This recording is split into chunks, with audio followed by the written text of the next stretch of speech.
If you looked at the event space in 2019, you'd have thought that it was on a crest of a wave.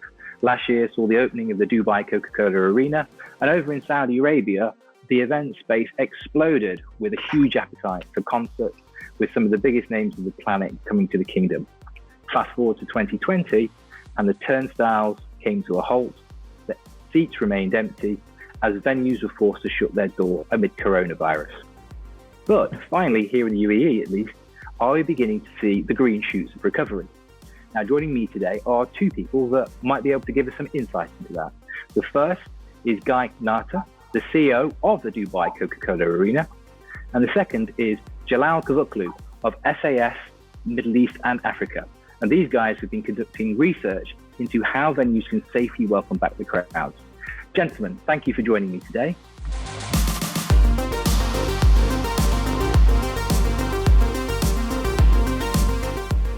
"2020 has been a painful year for everybody and many industries. I'll ask you both in turn, and I'll start with you, Guy. Just give us a download of what your 2020 has looked like, particularly going into 2020 in January, and perhaps the optimism, and then how the year's unfolded for you, and then where you think you are now." Yeah, 2020 is kind of a year to forget, but we can't in many respects. We started the year really strongly, Scott. We'd come out of a launch of the arena last year in June, had a really positive entry into market, and then into the early parts of 2020 with a really strong event calendar through January and parts of the early part of February. We were tracking for a number of really major tours that were being routed through Coca-Cola Arena and into Dubai as part of their world tours, and other locally based content and regionally based content opportunities. And then the world stopped. I remember having a conversation with a number of the team here post the Dubai Shopping Festival events that we had the closing for in January, and thinking, gosh, really fantastic to see the world spinning in a positive way for us without getting too far ahead of ourselves. And within 4 weeks, we were cancelling events and effectively shutting up shop, and speaking to all our major partners and promoters about putting our relationships on pause while we closed, the building and the arena for a period of time. And we've commenced down that track, not being fully closed, because we still have some activities that we need to be working through on a day-to-day basis from an asset point of view, and making sure the integrity of the building is intact, and you can't just kind of close up in this climate, and continuing to work with our partners and our suite holders about what the future might look like. And so, we'd like to think we remain pretty positive in our outlook moving forward. You're spot on, I think, Scott, in terms of the green shoots of activity happening in market, and great to see a number of events of scale happening in Dubai, which we're encouraged to see. And I think as much as we're all trying to protect our own environment and backdoor in businesses, it's great as an industry to see the Tomorrowland event, which happened over at Festival City. We saw some shows happen at World Trade Center, and I think we're taking a really pragmatic view of where there's success in the market, we can all benefit from that long term. We think there's significant pent-up demand from patrons and consumers and fans to be doing something different than getting online at home and partaking in social media experiments, I guess. But having said that, I think it's been great for the world that people have pioneered in that space, and I think there's opportunity for it to come. But in the live event industry, which we obviously form part of and a proud part of, we think people want to get back into a controlled, safe environment, which is our focus, and get our team, very much back into what we call, normal-ish operations, albeit with some pretty strong controls and regulations. We don't see social distancing as the long-term answer. We think that's pretty counterintuitive to our industry as a whole. But we're very mindful that it's going to take some steps to give people confidence. Dubai Municipality, DTCM, the government on a whole has a responsibility to people's health and safety, as we do also. So, we'll play our part in that space and look forward to seeing activity return. On that basis, we've got a number of events that we're working on concurrently for October and November. We think in the short term, sport is most probably the most likely activity to see some response. Broadcasters in high demand. Live music is still a little challenged, and artists probably not wanting to recommence tours, but sport has that appeal in terms of opportunities that exist beyond just the audience that's attending. So our focus is very much in that space for now, as we've probably seen globally, and we are very keen to be part of the return to business opportunities here in Dubai. Great. I'm going to ask Jalal to come in there, because you touched upon a point there about the digital space and how that's kind of helped. Jalal, you guys are in software and you've been watching the sort of digital journey, shall we say, of businesses. How's your 2020 been? I mean, the title of this webinar series is Back in Business, and we're bringing this to the audience courtesy of Avaya Spaces. From a back in business point of view, you guys are responding to a need in the market to be able to optimize events, optimize crowds coming back into venues. So from your analytical side of views, tell me about what you've seen in 2020 as far as sports and entertainment events are concerned. SaaS is an analytics company, and like with the trending name, artificial intelligence company, and we help all industries to expedite their journey in digitally transforming them.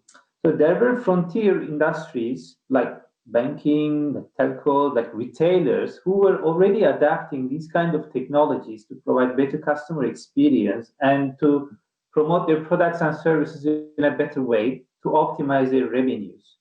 Now, with the recent COVID-19 situation, what we see is this same trend in digitally transforming products and services now is spreading all over the other industries. Entertainment is another one, and optimizing venues is just another use case. But there are many other industries who are now realizing that they need to adapt certain technologies just to keep up their customer base and to keep their customers entertained, getting benefits out of their products and services. For this business, for this industry, what we came up is it's just a use case about the venue optimization. What we do is, due to now local regulations, there are a lot of constraints. There's a lot of constraints about social distancing. There are a lot of constraints around staggered entry to certain venues. These kind of constraints and the information about the visitors and about the customer or about who is attending to this venue creates a complicated problem for humans to solve. For whom you need to occupy a space, occupy a bubble where they can sit in a grouping.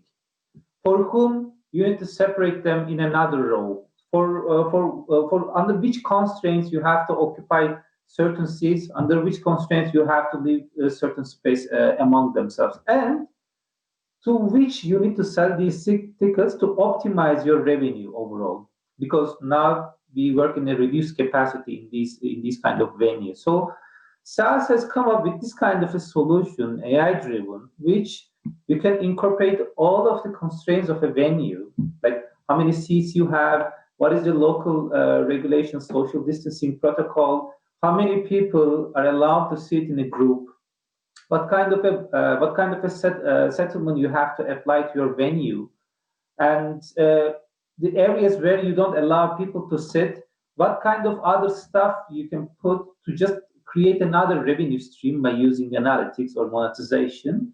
Our solution encompasses all these features and can easily be integrated with the ticketing systems, so that even in real time, we allow price points dynamically, if that is a requirement, or we allow real-time, seating arrangements, and we allow also the organizers to apply some simulations.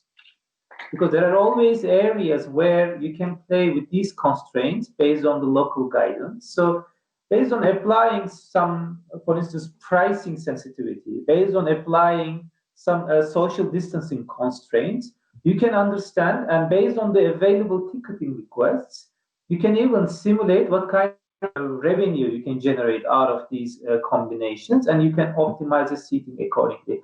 But this is just another use case for us to apply AI to tackle real life problems in this industry. The other one, for instance, is in the physical venue, by using cameras, we can understand in which areas the waiting time is maximum, or in which certain physical locations people get close to each other, which creates a security risk.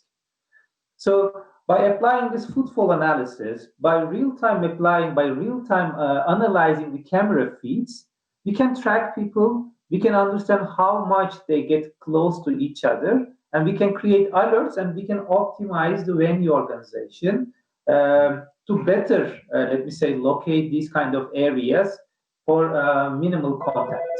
I'm going to ask Guy to come in on that, because obviously the appliance of science and being able to safely create this space, it seems like a very big job for human beings. I think, what a logistical nightmare it must be to try and create a live environment and then adhere to all the local protocols on coronavirus.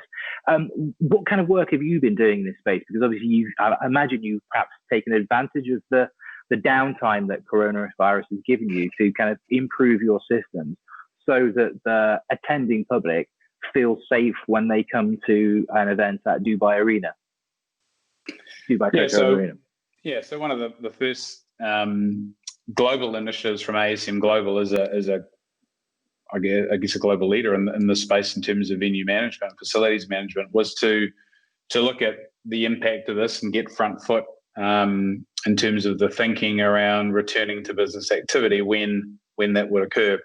So there was a group of executives across the globe that been working with a number of third-party contractors to form what is Venue Shield, which is ASM Global's new hygiene and venue operating kind of mandate around COVID-related activities. And so there's been an enormous amount of work in terms of the nano detail of hygiene requirements for both patrons and artists and staff, and making sure those requirements of as Jalal had mentioned, the municipality requirements in different markets within which we work, not just here in Dubai, can be interwoven within that documentation as well, because they're all somewhat different. WHA guidelines are there for us all, but every market's kind of adapted to them in different circumstances based on the impact of COVID.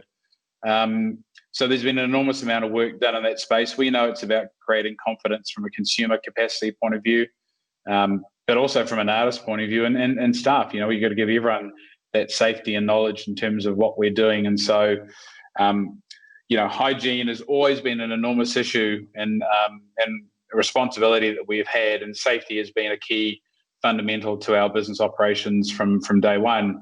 And so this falls within that remit.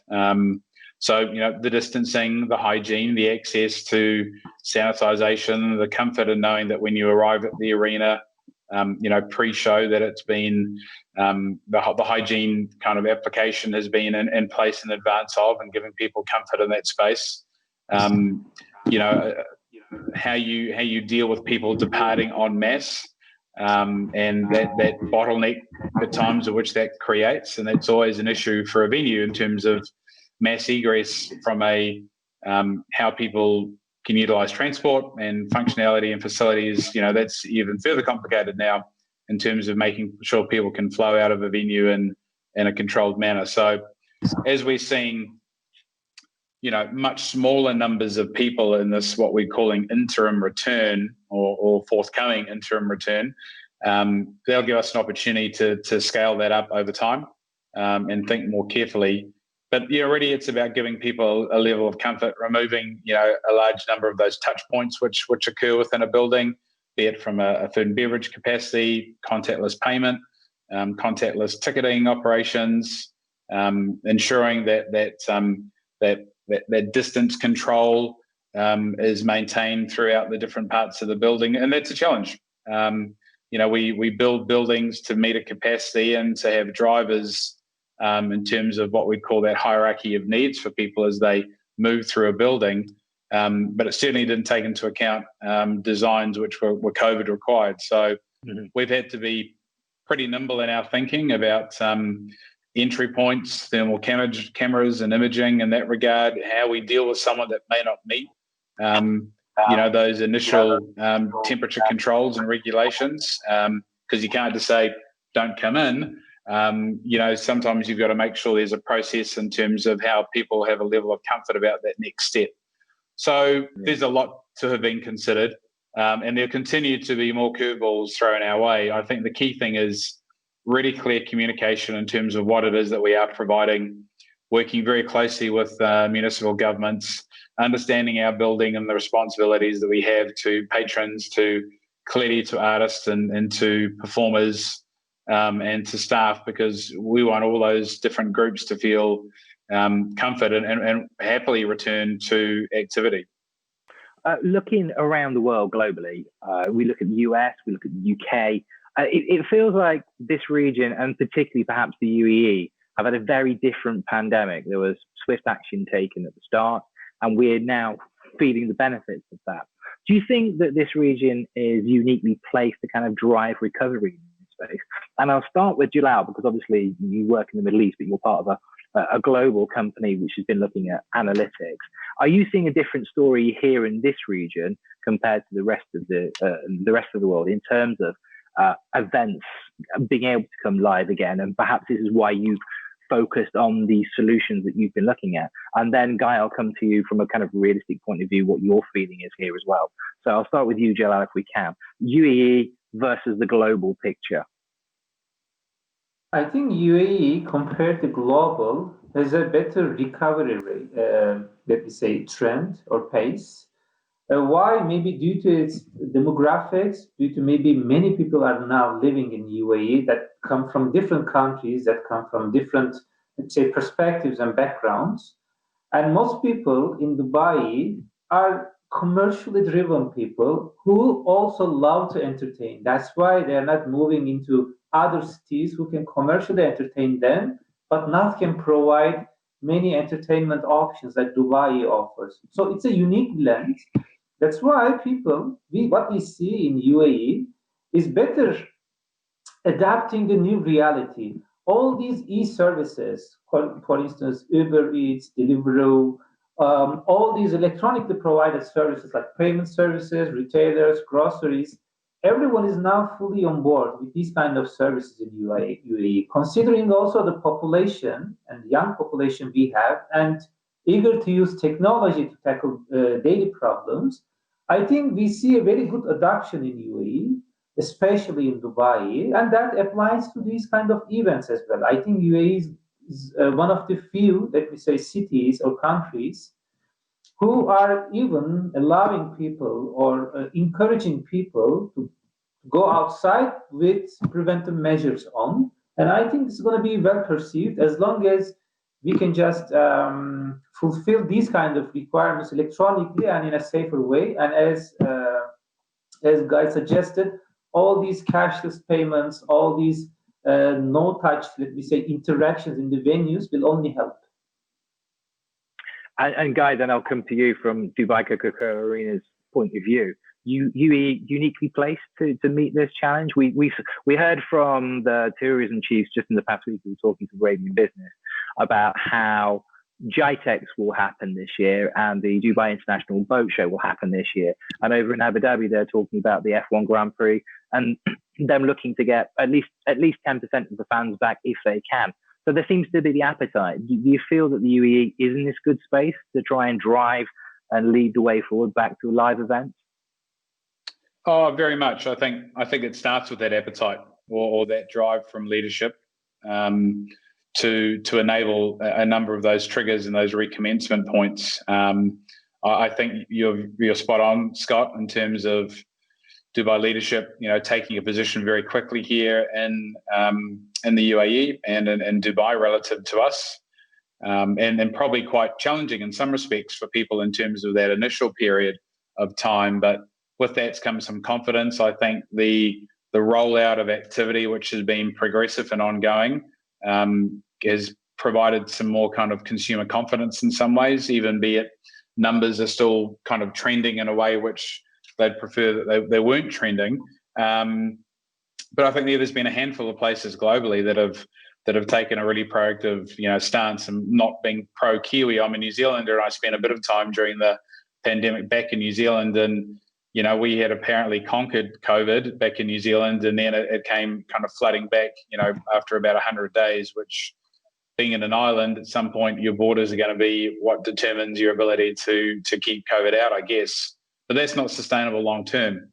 And I think finding that balance of what's acceptable, how people's behaviour, and the we are all responsible type language, which has been used and kind of catch cries throughout, I think is critical, because no one person is gonna save each other from this pandemic. I think it's about a collective response in a manner which is educated, takes into account the challenges of both health and welfare of people, but also the commercial drivers as well of any given city or country. So, I think we're well poised to move forward. We obviously, in our industry, we need to move forward. We need to be part of that live economy. I'd like to see, from an arena perspective and from a live entertainment perspective, that Coca-Cola Arena is at the forefront, not just for the sake of being in that position, but because we can be, in comparison to some other markets, in a tempered and controlled means, which starts us to see progressive, movement forward rather than some kind of staggered and stop-start approach to return. Question for you both, and I'll start with you, Guy. Do you feel that there is a return to normalcy? You talked about this kind of interim return. Has the event space been changed forever by coronavirus? And how do you see that change? What do you kind of see for the physical experience for people attending live events going forward? I think it has been. I think, there've been global incidents over the last 20 or 30 years that have shaped industries. 9/11 clearly changed airline travel forever. I think this is probably a situation which is changing industries, not an industry as such. We think there's still the live experience and the live economy is a really important part of where we find ourselves today in the world we live. We believe that people still want to be part of that social gathering experience, but we're going to have to provide it in a means which is safe and tangible, so people understand there'll be some requirements for people taking some really proactive decisions to attend initially, and the PPE element's going to be with us, I think, for quite some time in terms of that protective equipment requirement. But a vaccine's going to be hugely important globally in terms of, I guess, the changing of people's mentality, the desire for artists to be back on the road. I mean, it's a little akin to when, no disrespect to recording labels out there, but when the recording industry changed and was digitalized, and the live experience became the key live revenue driver for performing artists. In some ways, live is still that focus, and we think will be for years and years to come. And so buildings are going to need to think, or facilities are going to need to think about the impact of patrons and artists and guests and how that works, and food and beverage service. But contactless is going to be with us forever. It's probably enabled or an enabler to drive that activity across buildings globally now. And the patron experience will be totally digitalized in terms of the planning, pre, post, and during. And then making sure we can mitigate those touch points within, but still provide an environment that people can be entertained and back enjoying, their favourite artist, sporting team, speaker, family event, whatever it might be. Giselle, you're into analytics and you've got the science at your fingertips. So I'm going to ask you to make a prediction. Where do you think we're going to be in 12 months' time in the event space? Okay.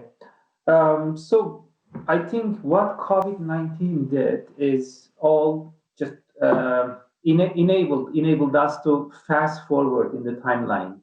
So these experiences we're gonna transform in the end, because these are disruptive forces digitally. Whatever changed the television industry, broadcasting industry, whatever has changed the regular taxis we have used, or the foods or the restaurants, now everything is moving into another space, and we have a lot of accelerators now currently, which will help also complete this transformation. What I see is in 12 months, we're going to see much better adaptation to new technologies in the space, in even live experiences space. where we're going to see better adoption of virtual reality headsets, which is there coming from Japan and China and US, actively being used in the live experiences domain. And we will see better IoT usage, information of technology, analytics technologies, IoT technologies we are going to see. What do those mean? Is that whatever equipment we are using, the smartphones, the gadgets we are using, the cameras around in the venue, and the sensor are all going to be connected to drive the customer experience or the attendee experience further. So we're going to see more digitally enabled services, more digitally delivered experiences, and it's going to be more digitally driven, let me say, live experience I'm expecting or we are expecting, because again, all the accelerators are there. Now, devices we use or the data it generates is huge. And we have all the technology to harness this data, create insights out of this data, and we have all the technology to deploy it wherever we want. We can deploy it into a planning workspace for the event organizer. We can deploy the same technology to a camera. We can deploy the same technology to a virtual reality handset. So every technology and all this AI and the decisions is going to a little bit going to create occupy more space in our live entertainment or experience. This is what we can see in the next 12 months at least. I'm going to let Guy respond to that. So Jalal's talking about increased VR events. I'm guessing you would make a very compelling argument for the live experience. So could you just tell me, try and bottle for me, if you could, what you think the live experience really is and why it's so compelling? We're social critters, aren't we, human beings? And I guess the need to be social and to engage is very much, built within our DNA. And so, look, I think digital has an enormously important space or part to play within that. But the energy of atmosphere of live entertainment in its rawest form, I think is so compelling for generations and multi-cultures. However you engage in that won't be removed. I think, in terms of the 12-month question, we're probably seeing a return, but I think we're going to see, bubbles of regions globally where there'll be flow between, multiple countries within a controlled environment in some respect. Will enable some form of touring back within those locations before they then move into a next location. I think we'll see a scaling down in some respects of what was becoming this industry, which was, one artist trying to outdo the other in terms of, the audio experience and the LED and lighting experience and audio visual. I think they were becoming so enormous, these tours internationally, that I think we'll see that scale down for a period of time. It will get back to, a very nuts and bolts type high energy atmosphere, based around a little less of the elements which had made it probably somewhat more interesting, but maybe detracted from, in some respects, the ultimate craftsmanship. But I think live is with us. It will continue. It will come back. It will thrive. It's going to take some time. It's going to take some vision from some leadership in different countries to sustain, let's call it the events or live industry, and the flow and impact positively for different countries in terms of tourist opportunities, be they domestic or international, and flow on ancillary spends and markets as well. So I think they both have their space, but clearly my feet, not my foot, are very much in the live camp, and but respectful of the digital impact that will have and how that will enable us to return, more robustly moving forward. Okay, final question to you both then, and we'll start with you, Guy. What live experience are you most looking forward to seeing? For me, it's not about a single event. It's just, I guess, having people back in an environment they feel safe, comfortable, and that level of enjoyment, which only comes from, I've said this multiple times in my career, from the engagement of a crowd, an audience, the cheer of the crowd, the euphoria that comes from a successful sports team or live event, which you can't replicate on your sofa. So I think people back together safely is something that we long to see. And Jalal, particular live event you're looking forward to, or what would be on your wish list? I'm a soccer fan, and I'm into the music bands. So any live event for me around music and sports is definitely in my list. Very quickly, then, as a final agenda to that, do you think you're going to see a real increased appetite amongst the public, having been starved of live events? Do you think they're going to come flooding back, or do you think there will be just a tinge of hesitation when they look at the coronavirus? What do you think the appetite will be? And I'm going to ask you to kind of answer that question in almost like 10 words or less. Snappy answer to finish with. Jalal, you go first. Okay, I think everyone is gonna first test the waters. Everyone is gonna just a little bit wait and see what happens if people join these events, if anything is reflected in the numbers, and then if things are fine, I think people start coming back and revisiting these venues. This is my humble opinion. Great, and then final word to you, Guy. Yes, I think early adopters will lead the way. And we will see a very buoyant industry return, I think sooner rather than later, well above expectations. Gentlemen, thank you both for your time this morning. Thank you for joining the Back in Business webinar, which has been brought to you by Advice Spaces. And I very much look forward to joining you both at the next live event. Thank you very much. Thank you. Thank you.